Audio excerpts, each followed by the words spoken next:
जय हिंद स्टूडेंट। तो आज हम देखने वाले हैं कि जब साझेदारी फर्म का विघटन हो जाता है तो उसमें जितने भी लेखे हैं उसका जनरल प्रविष्टि कैसे किया जाता है। तो हमारे साथ आप इस वीडियो में लास्ट तक बने रहिए, आपको इसमें से कोई डाउट नहीं बचेगा। सभी जनरल एंट्री हम आपको यहाँ पे डिस्क्राइब करने वाला है, ठीक है। तो देख लीजिए, इसमें हम आज क्वेश्चन नंबर 10 नंबर स्क्रीन पे दिखाई दे रहा है आपको, क्वेश्चन नंबर 10। इसमें देखिए आपको चिट्ठा दिया, उसको आपको कहा है जनरल प्रविष्टि करना है। तो क्या क्या दिया देखिए, ए व बी एक फर्म में समान साझेदार है। उसका चिट्ठा 31/12/2018 को निम्न प्रकार से है। देखिए क्या क्या चीज दिया है। दायित्व दिया है आपको, दायित्व पक्ष में दिया है लेनदार दिया आपको 10,000, संचय कोष आपको दिया है 8,000 रुपए, श्रीमती बी का ऋण 4,000 है, ए का ऋण है आपका 8,000, देवी पत्र 2,000, ठीक है। और साझेदार का जो पूंजी है वो ए का है 20,000 और बी का है आपका 16,000। उसी तरह आप देखते हैं संपत्ति पक्ष में क्या क्या चीज है। देखिए रोकड़ है आपका 5,000, स्टॉक है आपका 12,000, प्राप्य पत्र ये है आपका 6,000, देनदार की राशि है 16,000, जिसमें से संदिग्ध ऋण संचय कितना है आपका 800। तो बच्चा कितना उसमें 15,200, फर्नीचर आपका 13,800 और भवन है आपका 16,000। तो देखिए इसका जनरल प्रविष्टि हम कैसे करते हैं बारी बारी से।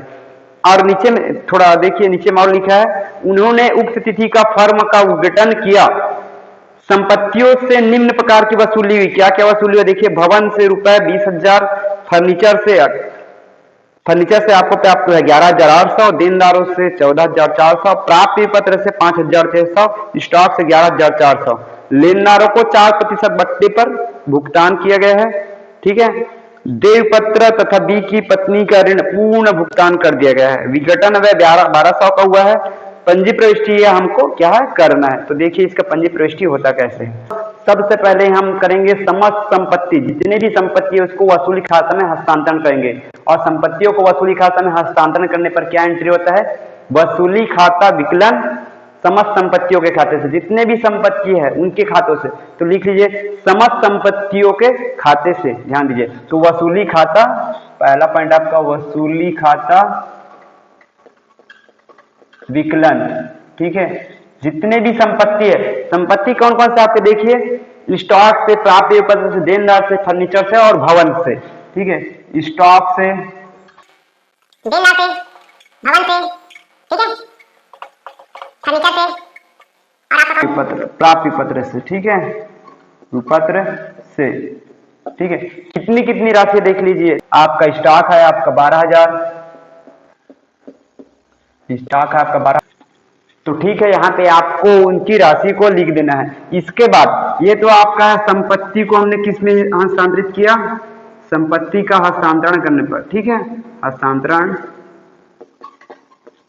वसूली खाता में, ठीक है, खाता में इसमें कर देखते हैं। अब दायित्व को वसूली खाते में हस्तांतरण करते हैं तो कैसा एंट्री होता है। तो दायित्व का जब वसूली खाता में हस्तांतरण होता है तो यहाँ पे हम दायित्व जितने भी दायित्व है उसका खाता विकलन वसूली खाता से करते थे। तो यहाँ पे क्या क्या दायित्व दिए देखिए, लेनदार, आपको सबसे पहले लेनदार खाता विकलन करना है। संचय कोष छोड़ दीजिएगा, संचय कोष को हम डायरेक्ट पूंजी खाते में ट्रांसफर करेंगे, ठीक है, इसका एंट्री नहीं होगा। श्रीमती बी का ऋण, श्रीमती बी के ऋण का खाता का एंट्री वसूली खाते में ट्रांसफर होगा। क्यों? क्योंकि साझेदार के पूंजी खाता, साझेदार के ऋण खाते, इसको हमने मना किया है कि वसूली खाते में उसको हस्तांतरण नहीं किया। बट साझेदार के जो भी रिलेशन रहेगा, भाई बहन जो भी है, उसके पिता या पत्नी जो भी, उनके ऋण खाते को हम वसूली खाते में ट्रांसफर कर सकते हैं। इसलिए श्रीमती बी का ऋण मतलब बी के पत्नी का ऋण आपका वसूली खाते में हस्तांतरण होगा। ए का ऋण ये साझेदार का ऋण है, इसलिए इसको हस्तांतरण नहीं करेंगे, ठीक है।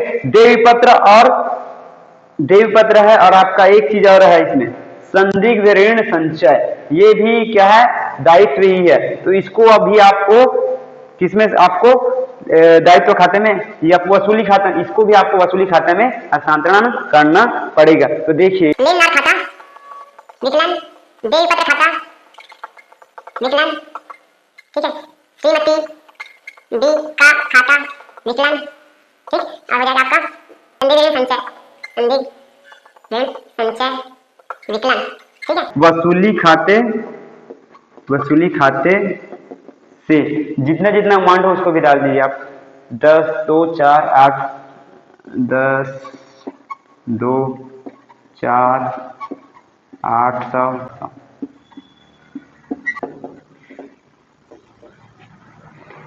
इसके बाद देखते हैं हम जितने भी संपत्ति है उनके विक्रय से जितनी राशि प्राप्त हुई है उसका एंट्री कैसे करेंगे। तो जितनी भी प्राप्त राशि है मतलब रोकड़ प्राप्त हुआ है तो रोकड़ खाता विकलन किस खाते से, वसूली खाता से।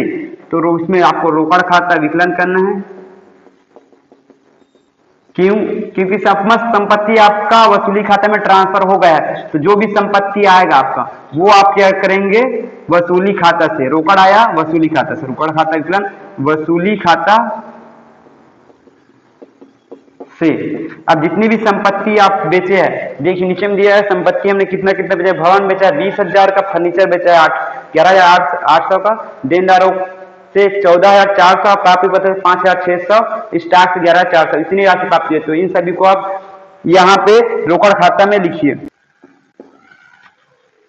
तो यह है आपका संपत्ति से प्राप्त राशि इतना, ठीक है। इसमें आप अमाउंट लिख लीजिएगा जितने भी हमें प्राप्त हुए। इसका कुल टोटल 63,200, 63,200, ठीक है। तो जितना है आप यहाँ पे लिख लीजिए। तो अब हम देखेंगे जितने भी दायित्व है उसका भुगतान करेंगे तब क्या एंट्री होता है, ठीक है। तो अब रोकड़ जाएगा आपका, कहाँ जाएगा, वसूली खाता। तो वसूली खाता विकलन, ठीक है, क्योंकि दायित्व वसूली खाता में हस्तांतरण हो चुका है। तो वसूली खाता विकलन रोकड़ खाते से, रोकड़ जा रहे इसलिए रोकड़ खाता समाकलन होगा। तो चौथा ही आपका एंट्री हो जाएगा। चौथा होगा आपका वसूली खाता, वसूली खाता विकलन, ठीक है, रोकड़ खाते से। अब इसमें राशि कितना देखिए, वसूल दायित्व हमारा कितना है, दायित्व है आपका लेनदार 4% बट्टे पर लेनदार को भुगतान करना है। तो 4% बट्टा अगर देंगे तो उसका लेनदार आपका आएगा 9,600, ठीक है। उसके बाद आपका है श्रीमती बी का लोन, श्रीमती बी का लोन है आपका 4,000, ठीक है। और उसके बाद आपका देय पत्र है जो कि है 2,000, ठीक है। तो इन सभी को ऐड कर लीजिए, कुल मिला के आपको 15,600 भुगतान करना पड़ेगा, ठीक है। कितना हजार आपका है, लेनदार का है 9,600, ठीक है। और बी का ऋण है आपका 4,000, श्रीमती बी का ऋण 4,000, और उसी में देखिए 2,000 आपका देय पत्र। तो कुल मिला हो जाएगा आपका 15,600, ठीक है, 15,600 ये हो जाएगा आपका, ठीक है। अब देखते हैं आगे एंट्री। वसूली व्यय हुआ है यहाँ पे, वसूली व्यय है 1,200, तो ये भी खर्च है, इसलिए यहाँ इसको भी हम किस में करेंगे, वसूली खाता में ट्रांसफर करेंगे, ठीक है। तो इसको लिख सकते हैं हम वसूली खाता विकलन, यहाँ पे लिख लीजिएगा चौथा पॉइंट, पांचवा पॉइंट, वसूली खाता विकलन, ठीक है, रोकड़ खाते से, रोकड़ खाते से। तो हो जाएगा आपका ये यहाँ पे LF लिख लीजिए, विकलन और समाकलन की राशि यहाँ पे लिखिएगा 1,200, ठीक है। ये क्या है आपका वसूली व्यय, वसूली व्यय भुगतान, ठीक है। अब लिखिए चौथा, ठीक है। अब हमने देख लिया समस्त संपत्ति और दायित्वों को हमने किसमें हस्तांतरण कर दिया, वसूली खाता में हस्तांतरण कर दिया। अब इससे जो लाभ या हानि, मतलब इसका डेबिट क्रेडिट, लाभ हानि कितना हुआ है इसमें देखते हैं। तो देखिए अब देखते हैं कि लाभ या हानि कितना हुआ है। तो अगर इसका वसूली खाता का डेबिट देखे तो डेबिट है आपका 63,800, और दूसरे जगह देखिए यहाँ पे देखिए वसूली खाता 1,200, तो कुल मिला के यहाँ पे हो जाएगा आपका 64,000, 65,000, और 15,000 यहाँ पे वसूली खाता विकलन हुआ है। तो कुल मिला हो जाएगा आपका 80,600 रुपए। तो वसूली खाता का डेबिट कितना है, वसूली खाता का आपका है डेबिट अमाउंट है आपका 80,600, ठीक है। क्रेडिट अमाउंट देखते हैं वसूली खाता का, यहाँ पे 16,800, यहाँ पे 63,200। तो इसको अगर देखा जाए तो 64 और इसको मिला दिया जाए, ठीक है, 64 और 16 हो जाएगा आपका 80,000 रुपये। तो इसका क्रेडिट शेष है आपका, क्रेडिट है आपका 80,000 रुपया, ठीक है। तो डेबिट अमाउंट है आपका 80,600 रुपया और क्रेडिट अमाउंट है आपका 80,000 रुपए। तो 600 रुपया डेबिट शेष आपका हो रहा है। डेबिट शेष मतलब हमने देखा था कि अगर वसूली खाता का डेबिट शेष होगा तो व्यापार के लिए हानि होगा। तो यहाँ पे आपको 600 रुपया, व्यापार को 600 रुपया की हानि हो रही है, और हानि को हम किसमें ट्रांसफर करेंगे? साझेदारों के पूंजी खाते में हस्तांतरण करेंगे। तो हानि को जब साझेदार के पूंजी खाते में हस्तांतरण किया जाता है तो उसका एंट्री होता है साझेदार का पूंजी खाता विकलन किससे? वसूली खाता से। तो लिख दीजिए इसको, ए का पूंजी खाता विकलन बी का पूंजी खाता विकलन। ठीक है, ये 300 रुपए हानि को बांटेंगे। ठीक है, किससे? वसूली खाता से। वसूली खाता से हो जाएगा 600। ठीक है, हानि का हस्तांतरण। ठीक है, सातवां देखते हैं। तो देखते हैं कि संचय कोष, संचय कोष का एंट्री किस टाइप से होता है। तो संचय कोष को साझेदार के पूंजी खाते में हस्तांतरण करेंगे तो उसका एंट्री होगा संचय कोष खाता विकलन साझेदारों के पूंजी खाते से। देखिए, संचय कोष खाता विकलन साझेदार के पूंजी खाते से मतलब ए के पूंजी खाते से बी के पूंजी खाते से। कितना संचय है हमारा? देखिए 8,000 है, 8,000 बराबर के साझेदार है, मतलब 4,000 दोनों बांट सकते हैं इसको।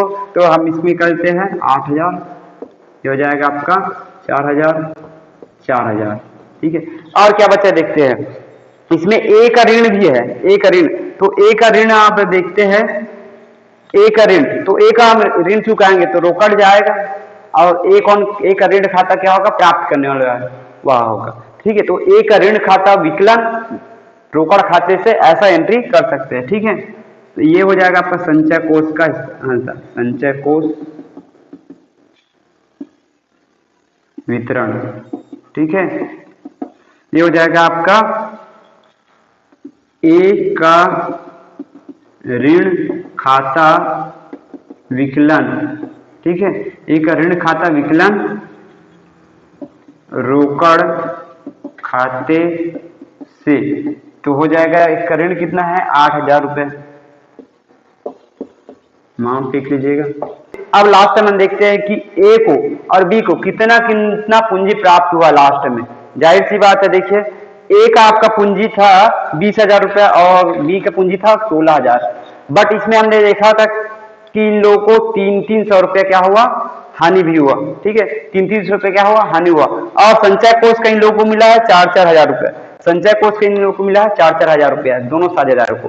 तो अगर इसका पूंजी देखा जाए, ए का पूंजी है आपका 20,000 रुपया, तो 20,000 और 4,000 कितना आ जाएगा? उसको मिलेगा 24,000। 24,000 में 300 हानि, मतलब ए का ऋण खाता, ध्यान दीजिए, ए को कुल मिला के 24, देखिए 20,000 उसका पूंजी है और 4,000 संचय कोष से मिल रहा है, तो 24,000। इसमें हानि को माइनस करेंगे तो ए को मिलेगा 23,700 रुपये। वैसे बी का देखते हैं, बी का पूंजी है 16,000 रुपये, इसको मिलता है 4,000 रुपये संचय, तो कितना हुआ? 20,000। अब उसमें उसको 300 रुपये माइनस करना है। ठीक है, 300 हानि है उसको, तो 300 रुपये माइनस कर दी तो हो जाएगा 19,700 रुपए। तो इसको हम क्या करते हैं? साझेदार के पूंजी खाते में हस्तांतरण कर देते हैं। तो क्या हो जाएगा? देखिए इसका फाइनल, ए का खाता विकलन बी का खाता विकलन, ठीक है, रोकड़ खाते से साझेदार को अंतिम भुगतान, ये हो जाएगा आपका, ये इसको एक हो जाएगा 23,700 रुपये और इसको हो जाएगा आपका 19,700 रुपये। देखिए, तो ध्यान से देख लीजिए एक बार अच्छे से। तो नेक्स्ट क्लास में हम देखेंगे वसूली खाता का फॉर्मेट और उसमें किस टाइप से आपको एंट्री करना है, विकलन समाकलन का क्या क्या दर्शाना है।